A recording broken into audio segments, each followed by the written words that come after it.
Il y a des fruits, des piles de vêtements, de l'agitation, tout est là. C'est le plus grand marché de Bangui et même de toute la République centrafricaine. Et pourtant, rien n'est comme avant. C'est ce que dit Igor en descendant de sa moto. Oh, je suis venu acheter de la quincaillerie. Comme beaucoup de chrétiens, il a fui les affrontements en 2013. Parmi ses proches, 20 personnes sont mortes. Et il a longtemps hésité avant de revenir faire ses courses ici pour la première fois depuis 2 ans. Bon, l'ambiance n'est plus la même. Il y a encore une certaine méfiance. Je connais pratiquement tous les commerçants musulmans qui sont là. Ils étaient un peu contents de me revoir. Mais moi, je me méfiais. Toutes nos maisons ont été brûlées. Les gens vont se réconcilier parce qu'on est condamnés à vivre ensemble. Mais pour l'instant, les communautés vivent surtout les unes à côté des autres. Lui là, c'est chez lui que j'achète. J'achète les mèches pour mes cheveux. On cause, on discute, on parle de tout et de rien. Et on n'évoque surtout pas les affrontements, explique Moussa, le marchand.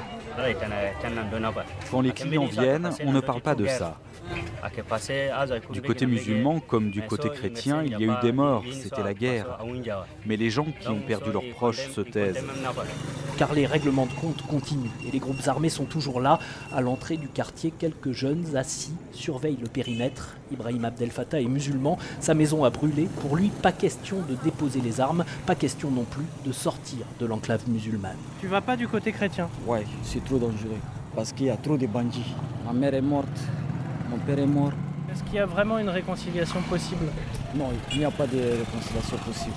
Et si Ibrahim, comme 95% de la population, s'est inscrit sur les listes électorales, c'est d'abord parce qu'il veut voter pour un candidat musulman. Les autorités religieuses, de leur côté, continuent d'espérer que l'élection présidentielle changera la donne. L'archevêque de Bangui a organisé une marche pour la paix. Les prêtres et les imams appellent à aller voter. Abderrahmane Saoudi est porte-parole de la communauté musulmane de Bangui. C'est les élections présidentielles qui vont mettre fin à tout ce qui est problème dans ce pays. On a besoin d'un président fort, un président qui peut mettre tout le monde ensemble. Après, le désarmement va se faire parce que ça va désarmer le cœur. Ce n'est pas totalement fini la crise.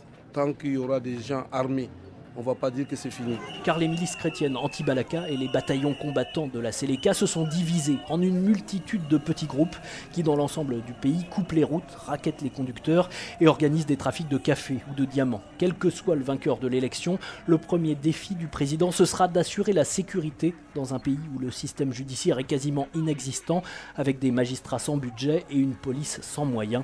Jonathan Pedno est l'expert d'Amnesty International en Centrafrique. On s'est retrouvé en septembre dernier avec plus de 600 prisonniers qui se sont échappés de la principale prison du pays. Si on donne un signal très clair aux groupes armés que ça suffit, que vous finirez devant les tribunaux, alors peut-être qu'on aura des groupes armés un peu plus raisonnables. Ce sera maintenant une question de voir si le nouveau gouvernement le considérera comme tel ou préférera prendre la voie plus facile, la négociation avec ces groupes armés qui permettrait une impunité pour tous ces graves crimes commis sur le territoire centrafricain depuis 3 ans maintenant.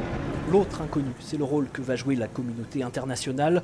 En attendant le résultat des élections présidentielles et législatives, les programmes d'aide humanitaire et de développement ont été en grande partie suspendus.